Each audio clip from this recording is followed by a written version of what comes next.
Hey guys, this is Mike, the Detroit Borg, and today we're checking out what's new with the Oneplus 6T. The update this time is mostly centered around a larger display, a smaller notch, a more rounded design, a noticeably better speaker, a much larger battery, but I think the most interesting new feature is the in-screen fingerprint sensor. For the most part, specs are carried over, but they're still competitive with the flagship, so we get a Snapdragon 845 with 6 gigs of RAM standard. You can also get a second configuration with 8 gigs of RAM, or you can double your storage to 256 gigs, which comes standard with 8 gigs. And that gets you started at $549. That's almost half the price of many flagship phones with these specs and at this screen size. OnePlus sent me their middle configuration with 8 gigs of RAM and 120 gigs of storage, which retails for $579. Now the version I have here is the Midnight Black, which has kind of a matte finish on the back, but you can also get a mirror black, which is the finish I have on my OnePlus 6. You'll see a bit later. Now, like all OnePlus devices, it comes pre-installed with a screen protector. In fact, they recommend the screen protector for the best performance of its in-screen fingerprint sensor, and you'll see that label on the front glass. Inside the accessory box, we'll find our paperwork inside of the included case. So that case is a TPU style case, which is kind of tinted. In terms of the paperwork, of course, we have a SIM ejection tool. We also have one of the most interesting quick start guides I've ever seen. So it sort of doubles as a OnePlus poster, and if you flip it around on the other side, you'll see a quick start guide in multiple languages. And as always, OnePlus likes to throw in some stickers, and in this case, it sort of highlights the OnePlus community and some of their taglines, such as Flagship Killer. There's even a few stickers dedicated to the alert slider. Further emphasizing the community of OnePlus, there's actually an invitation letter just underneath the paperwork. Now this opens up and reveals a handwritten letter from the CEO of OnePlus. So if you want to read it, just pause the screen. In terms of the accessories in the bottom of the box, we take it for granted that OnePlus has one of the fastest charging solutions out there. So we have a fairly large power brick that comes with it. It's no longer called dash charging, but it's still the same technology. We also get a USB-A to USB-C cable with those OnePlus colors, and a new accessory we haven't seen before is the USB-C to headphone adapter, and that's because the OnePlus 6T, like a lot of smartphones today, has eliminated its 3.5mm headphone jack. OnePlus also sent along some of their first-party cases, and they're really nice. So if you like that classic sandstone style case, OnePlus sells a version for the 6T. We also have a very vibrant OnePlus Red case, which is very similar to the Apple silicone cases, so it's lined with a microfiber material with a very grippy exterior. But by far my favorite case is the nylon bumper case. So the back of the case has a fabric material which is surrounded by a nice rubber grip, and the case is lined in a microfiber material. The biggest news for this generation is the slightly larger OLED display. It's up from 6.28 inches to 6.41 inches. That also comes with a slightly taller resolution. Both are 1080p screens, but the vertical resolution is up to 2340 from 2280. So this retains the sharp 402 pixel density. The quality of the display here looks exactly like the 6, which is to say it gets extremely bright with vibrant eye-popping color. It really is a stunning display to use, and it's one of my favorites. But if the display is too eye-searingly bright, OnePlus has loaded the phone with a bunch of color profiles you can switch between. So that includes sRGB, DCI-P3, or you can use the adaptive mode. The phone is slightly taller to accommodate the larger display, but they've been able to shave the bezels down even further with this generation. So although we still have a chin, it's so small that it's barely noticeable. It's certainly much better than the big chins on some of the flagships today. The corners have also been rounded off even further, which makes this larger phone easier to use, but also makes the phone look nicer and further softens the chin. But the most talked about design improvement with this display is the new smaller teardrop-shaped notch. To achieve this design, they've had to move the earpiece to the top edge of the glass. Although it looks tiny, sound quality is unaffected by the design change and sounds just as loud and clear as before. If you look closely, you can also see the light and proximity sensor squeezed in right above the camera. The only thing missing from the previous design is an LED notification light. Although it's not using the same facial mapping technology of the iPhone, it's the most reliable and fastest system I've ever used on Android. Like the iPhone, it's not picky about position or placement and can still scan your face from several different angles. Amazingly, you can also use this in a completely dark room because it uses the light from the display, but it's not as effective if the display is too dim. However, that's where the new screen unlock feature comes in handy, and fortunately you can use these in combination. This is actually the first time I've used an in-screen fingerprint reader, and although I don't think it's as quick as Face Unlock, it feels nearly as quick as a conventional fingerprint sensor. I think it's far easier to use than a sensor on the back of a phone, so there's much less fumbling to find it. This also means you're less likely to smudge your camera with your fingerprints, which is kind of nice. But the way it works is interesting. So when you press your finger to the display, that portion of the screen lights up in bright green to read your fingerprint. The overall design and construction of the 6T is very similar to the 6. We have glass covering the front and back framed in metal, which all fits together seamlessly. The 3D glass on the front curves just slightly to smooth out the transition to the metal. The glass on the back is curved at the sides where you grip the phone, so it feels very comfortable to handle, especially for such a large phone. This design keeps the phone thicker in the areas where it matters, so it can pack that larger battery while keeping the edges thin and comfortable to grip. I actually really like this matte finish on the Midnight Black version. This is actually a multi-layer film,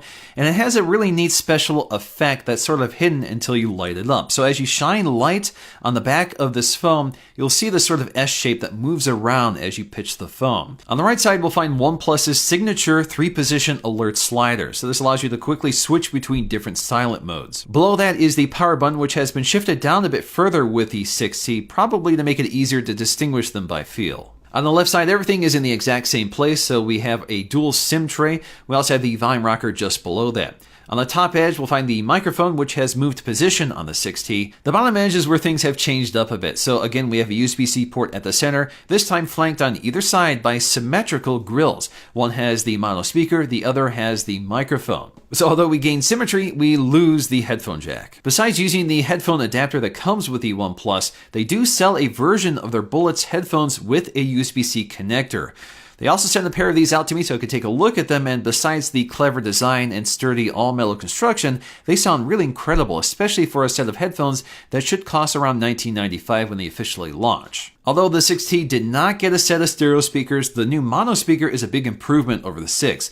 Not only is it much louder, but it's also much clearer, and it's been tuned in a way that sort of replicates front-facing speakers. It's not quite as lopsided as it was before. The only problem with the speaker design is that it's pretty easy to accidentally muffle the speaker while you're handling the phone in landscape orientation.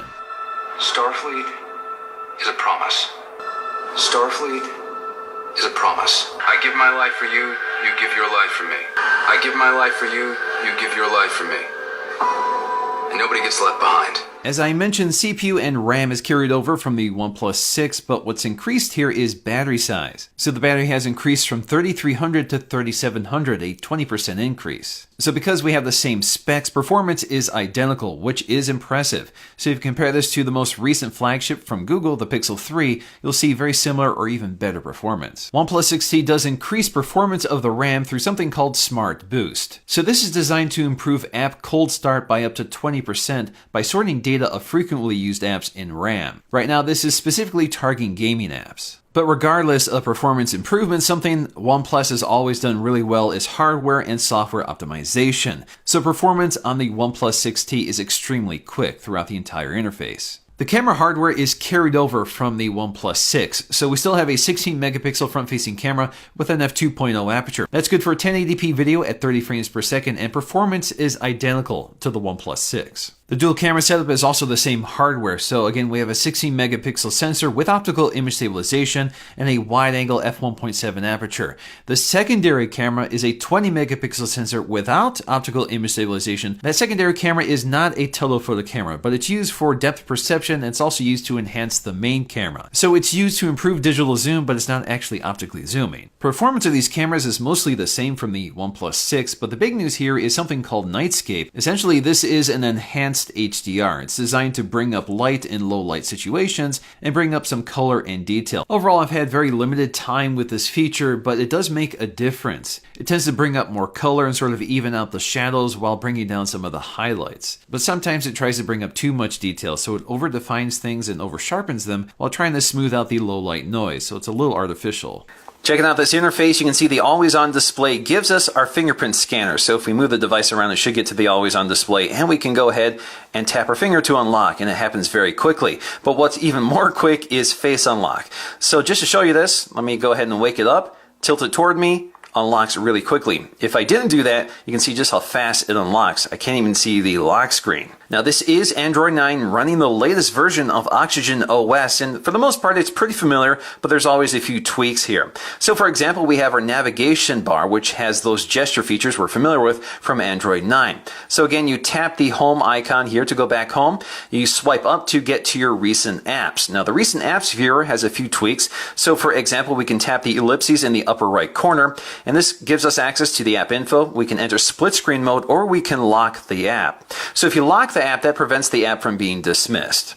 Now, if you want to clear all, you'll find the clear all button just down below. So to enter split screen mode, you can see the app hides toward the top, and you can pick from one of your recent apps or go to the home screen and pick one of the apps from your app drawer. So I can go ahead and resize these windows and interact with both apps at the same time. Now, if you don't like this navigation bar, you can customize this. Just go to settings, and under settings, you'll find buttons and gestures. Under buttons and gestures, you go to navigation bar and gestures. And from here, you have 3 options. So you can go with the classic back, home, and recent apps, and the version I prefer, which is back and home, or the navigation gestures, which are also really nice. So in that case, you swipe up to go to home, which is very much like iOS, and you also swipe up and hold to get to your recent apps. To get to the app drawer, you swipe up on the home screen, but there's another feature to know about. So if you swipe to the right in the app drawer, you get to a space where you can hide applications that you don't want to see in the app drawer. So to add apps, you hit the plus sign, and you can add any one of these apps. So let's go ahead and add the Notes app. Click back, and you'll see the Notes app is now hidden. So when I swipe to the app drawer, you'll see the app is missing, but again, just swipe to the right to get to it. You can also remove this by long pressing and click unhide. If you swipe right on the home screen, we still have that very familiar shelf. So this gives us quick access to apps we might need to use quite often, such as the Memo app. We have some of our contacts, our device health, and more. And of course, you can add widgets from here as well. We also have our notification shade up top, which you can expand out to get to your quick settings. So there's lots of quick settings up here. And of course, you can edit these and add even more. So we have things like night mode, which takes away the blue light, so it warms it up, battery saving modes, and much more. Ultimately, the OnePlus 6T doesn't check every single flagship box possible. We still don't have wireless charging or an IP water resistance rating, and even though the new speaker is excellent, we still don't have a set of stereo speakers. But as $1,000 phones become the norm, the OnePlus 6T is still the incredible flagship bargain it always has been. And more importantly, even at this price, the 6T still outshines many flagships in terms of display size, battery size, design, performance, and features. Alright guys, hope you enjoyed this look at the OnePlus 6T. They go on sale on November 1st, so hope you guys check one out. If you guys enjoyed this video, please let me know with a like, and I'll see you again in my next video.